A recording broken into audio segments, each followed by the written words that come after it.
Itu dia tadi debat terkait dengan IKN. Saya langsung tanya ke Mas Ismail Bahtiar, Timnas Anies Muhaimin. Gimana Mas, kemarin dukung, masih ada di dalam pemerintahan, terus tiba-tiba nolak tuh IKN. Jadi begini Mbak, Gus Muhaimin konteks ketika hadir melakukan peresmian itu telah diyakinkan oleh Presiden bahwa ada investor asing. Oh gitu. Ternyata setelah berjalan makin ke sini investor itu nggak ada yang datang. Tadi juga saya sempat googling karena saya penasaran apakah benar ya investor asing itu masuk. Setelah saya googling ternyata yang muncul pernyataan Presiden Jokowi bahwa sampai hari ini kita masih kesulitan mendapatkan investor asing masuk ke IKN. Dampaknya apa? Inilah yang kita kritisi bahwa jangan sampai APBN dipakai untuk pembiayaan ke sana. Sementara masih banyak tugas-tugas yang lain. Kita mau ada prinsip kesetaraan, kita mau ada prinsip keadilan, kita mau ada prinsip ikut membangun yang kecil-kecil. Jangan karena proyek ambisius ini akhirnya yang dikorbankan adalah APBN kita. Itu sebenarnya titik kritisnya. Baik, saya ke Mbak Putri dari TKN Prabowo Gibran. Anda diapit oleh dua paslon. Jawaban Anda? Ya, sebenarnya kan kita juga dari awal sudah mengetahui gitu bahwa progres IKN ini terus dilaporkan oleh Bapak Presiden beserta menteri-menterinya sangat transparan. Kemarin beliau juga sempat mengunjungi IKN dan di situ beliau melaporkan progresnya sudah 40%. Dan infrastruktur dasar yang di situ dibangun bukan hanya bermanfaat untuk pemerintahan, tapi ada juga untuk sektor pendidikan, ada juga untuk sektor kesehatan. Dan inilah yang tadi Mas Gibran bilang untuk memeratakan pembangunan, di mana sejak Pak Jokowi menjabat kita bisa melihat pemerataan pembangunan di luar Pulau Jawa itu sampai dengan 53%. Jadi kalau tadi Mas Ismail bilang kenapa tidak dipakai untuk hal-hal yang lebih bermanfaat, justru kita mau dengar hal-hal apa sih yang lebih bermanfaat buat paslon 01 ini sampai pembangunan infrastruktur dasar di kota seperti IKN itu tidak terlalu penting. Jadi dibilang tadi sama Mas Ismail seperti itu. Sebelum saya ke soal paslon, bentar dulu Mas, saya mau tanya, tapi sebenarnya ada nggak udah investor yang masuk? Ya, karena kan yang ini tanda tangan duit ya? Ya, karena kan memang investor itu selalu melihat tatanan dasarnya kan, dan dalam hal APBN kita di situ sudah menganggarkan sekitar 89,4 triliun, di mana kita akan membangun infrastruktur dasar yang memang sudah terlihat APBN. Tapi di situ kita juga menganggarkan untuk KPBU dan juga swasta itu 253,4 triliun. Dan beberapa investor tadi sudah disampaikan oleh Mas Gibran nama-namanya, dan itu sudah ada buktinya. Jadi tentu ini akan menarik investor luar untuk masuk, apalagi setelah ada pemilu 2024 di mana kondisi politik kita sudah stabil dan mereka melihat bahwa IKN ini akan menjadi sesuatu yang bisa mengangkat Indonesia menjadi negara yang lebih maju. Baik, saya ke TPN Ganjar Mahfud, Mas Arifin, Anda bagaimana? Tadi memang ditegaskan oleh Pak Mahfud bahwa ya dia tadi belum ada yang tanda tangan proyek. Jadi sebenarnya penekanannya Pak Mahfud dari awal itu kan bagaimana ketika nanti kita memiliki pemimpin itu bisa memastikan yang namanya distribution of wealth. Makanya Pak Mahfud tadi mengutip salah satu ayat, ya jangan harta itu berputar di golongan bainal agniya minkum gitu. Jangan berputar di golongan kaya antar kamu saja. Nah, maka ketika penyedotan APBN itu kemudian menjadi stimulus satu-satunya, karena kita semuanya tunggu. Kita dulu dengar MBS mau masuk, tetapi sekarang Arab Saudi punya NEOM. Dia juga punya mega infrastruktur yang juga harus dikejar, kemudian SoftBank dan lain sebagainya. Nah, sekarang memang kalau kita lihat bahwa investor yang hadir sekarang komitmennya sudah bertanda tangan, tetapi aplikasinya sampai mana? Terakhir Pak Jokowi menghadiri groundbreaking untuk Superblok.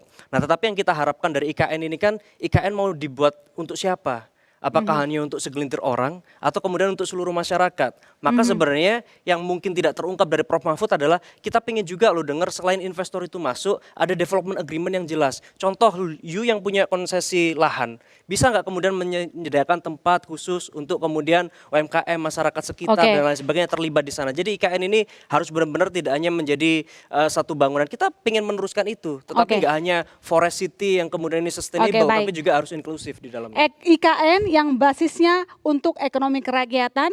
Nanti dijawab Mbak Putri, jangan kemana-mana saudara. Kami masih akan segera kembali.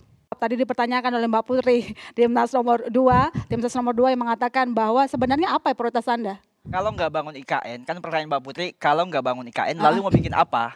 Kita harus tahu dulu, bangsa kita ini masih banyak persoalan. Ada banyak guru-guru honorer kita yang belum terangkat jadi P3K, jumlahnya 700.000. Dari anggaran IKN itu bisa menyelesaikan ini. Masih banyak kader-kader posyandu, kader-kader kesehatan yang hari ini hanya dibayar 100.000 loh Mbak per bulan. Dengan dana 400 triliun ini bisa diselesaikan. Masih banyak jalan-jalan kampung kita, jalan-jalan kabupaten kita yang belum tuntas. Inilah yang kemudian kita tawarkan bahwa sebenarnya 400 triliun itu sangat bisa buat banyak hal. Termasuk diantaranya tadi mungkin sempat disinggung oleh Gus Muhaimin. Bagaimana kemudian kita lakukan pemerataan prinsip keadilan, prinsip kesetaraan, maka yang harus dibangun adalah kota-kota lain, termasuk kota-kota yang ada di berbagai Indonesia. Puluhan kota tadi. Yang disebutkan Gus Muhaimin 40 kota. Tapi Ya, menurut saya banyak sebenarnya kalau anggaran 400 triliun ini ada, lebih dari 40 kota kita bisa bangun. Oh bisa? Harusnya Bisa, bisa. Mbak Putri silakan dijawab. Kenapa bisa ada anggaran 20% dari APBN khusus untuk bangun satu kota IKN? Sementara kalau kata dari pasangan calon satu, itu bisa loh 40 kota katanya. Lebih Silakan. bisa gitu. Oh bisa, oke. Yang justru saya bingung kan tadi pertanyaannya kenapa bisa satu kota, maksudnya kenapa satu kota itu perlu dibangun Diributkan gitu. gitu. Tapi dia mau bangun 40 kota dengan Oke. anggaran yang sekian gitu tanpa memberitahukan prioritasnya di mana karena kita juga di TKN kan punya visi misi yang jelas gitu terkait dengan pembangunan infrastruktur di tempat-tempat lain selain IKN tentunya untuk digitalisasi ekonomi. Kita juga mau mengindustrialisasi sektor pertanian dan juga perkebunan supaya nanti ekonomi kerakyatannya bisa dibangun secara holistik. Tapi kan Oke. kita lihat kalau di sini IKN itu adalah produk hukum yang sudah ada undang-undangnya dan mengikat. Dan seingat saya Timnas Amin ini hanya PKS yang konsisten menolak tentang IKN. Nasdem dan PKB itu sama-sama menandatangani. P3 dan juga PDIP juga sama-sama menandatangani undang-undang baik. IKN. Jadi Oke. pertanyaannya di sini adalah apakah nanti ketika Timnas Amin menang, apakah akan mengajukan supaya revisi undang-undang ini berjalan? Dan yang kedua, apakah anggaran yang sudah dialokasikan dari APBN untuk membangun infrastruktur IKN ini nanti akan terbuang sia-sia kalau nanti undang-undangnya ditarik balik oleh Timnas Amin kalau menjadi presiden dan wakil presiden? Kan berarti ada pembuangan pembuangan anggaran Akan melakukan di situ. itu Mas. Boleh langsung jawab nggak? Ya, boleh, boleh dong. langsung singkat tapi saya mau ke Mas Arifin soalnya. Pertama, saya ingin sampaikan Mbak Put, bahwa IKN itu prinsipnya kan memindahkan persoalan yang ada di Jakarta. Jadi ini bukan membangun IKN itu kan sebenarnya latar belakangnya adalah memindahkan persoalan kemacetan, persoalan yang lain-lain ke Kalimantan. Oke. Nah, kemudian apa yang akan kita lakukan ketika memimpin mandatnya diberikan kepada kami di 2024, kami tidak menyetop ini. Yang kami lakukan adalah menjadikan ini sebagai prioritas nomor sekian karena masih Oke, banyak skala prioritas yang prioritasnya lain. berubah begitu. Ya, itu tadi Baik, yang disampaikan saya ke Gus Mas Muhaimin. Arifin.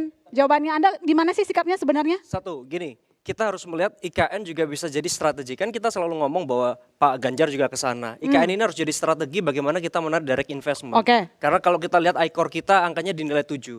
Orang sekarang lebih nyaman untuk kemudian spending di pasar modal. Oke. Pasar modal kita market cap-nya total mungkin sekitar 7.000 triliun. Direct investment-nya mungkin hanya sekitar 1.000 triliun. Maka dengan keberadaan IKN harusnya bisa kemudian trickle down effect itu menetes. Makanya kan tekanannya Pak Mahfud sebenarnya di situ. Oke. Nah, maka kemudian kalau strateginya daripada IKN mending 40 kota, saya juga nggak sepakat. Kalau memang isunya perubahan, kemudian keberpihakan yang selama ini didorong oleh Pak Anies, kita harus ingat bahwa jumlah kota itu hanya sekitar 89.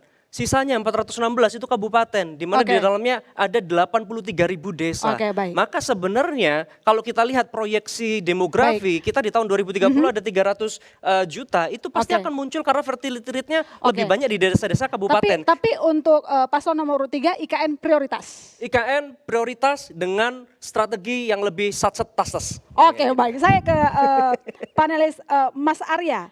Kalau dilihat dari percakapan barusan, ada perubahan sikap yang tadinya pro jadi nggak pro, dari nggak pro jadi pro. Muhaimin misalnya dari awalnya tidak setuju dengan adanya IKN, sekarang mengubah skala prioritas. Apakah langkah strategi politik apa ini?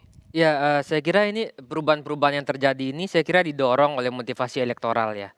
Oke. Karena bagaimanapun kita melihat situasi sekarang itu kan Pak Prabowo masih di kisaran 40 sampai 45. Potensi 2 putaran masih terbuka, meskipun pada saat yang sama potensi 1 putaran juga terbuka. Jadi dua-duanya terbuka kemungkinan apakah 1 atau 2 putaran. Tetapi dalam kondisi di mana Pak Prabowo masih di angka 40 sampai 45%, tentu baik pasangan 01 dan 02 saling berebut untuk masuk putaran kedua. Nah, situasi perebutan itu tentu membuat akhirnya di 03 misalnya tentu attacking-nya tidak hanya ke 01 tapi juga attacking-nya dilakukan ke 02 juga gitu. Jadi 1 kali serangan 2 sasaran kena gitu ya. Nah, itu yang membuat akhirnya kenapa kemudian dalam debat-debat tadi kental sekali nuansa kritik yang dilakukan oleh Pak Mahfud karena memang sedang bertarung berebut dengan pasangan 01 untuk masuk putaran kedua gitu. Nah, efek debat memang mungkin akan kecil ya. Mungkin kisarannya 5-7% efek debatnya. Tapi efek debat yang minimal itu akan jadi sangat penting sekali dan itu akan menentukan apakah akan terjadi 1 atau 2 putaran. Oke, gitu. tapi tadi Gibran sempat menyindir Muhaimin Iskandar. Apakah ini tandanya dia menyindir PKB yang masih dalam pemerintahan? Ya bisa saja dilakukan, oke. tapi memang situasinya sekarang Pak Gibran saya kira memang dalam posisi menjaga ritme yang 40 sampai 45 karena dalam 1 bulan terakhir sepertinya saya kira pertumbuhannya itu tembus di atas 45 sepertinya masih agak berat. Oke. Nah makanya posisi yang dilakukan tidak terlalu attacking sekali, tapi bertahan aja gitu ya. Itu juga dilakukan ketika Pak Prabowo di putaran pertama debatnya. Oke, gitu ya. pertanyaan saya ke Mbak Esther, 20% porsi APBN untuk pembiayaan IKN. Nah, kalau dari pasangan Muhaimin Iskandar dan juga disampaikan tadi bahwa ini bisa membangun 40 kota, apakah itu memungkinkan? Mana yang paling make sense? Bangun 1 IKN atau puluhan kota? Jangan dijawab dulu Mbak Esther, kami masih akan segera kembali saudara, tetap bersama kami.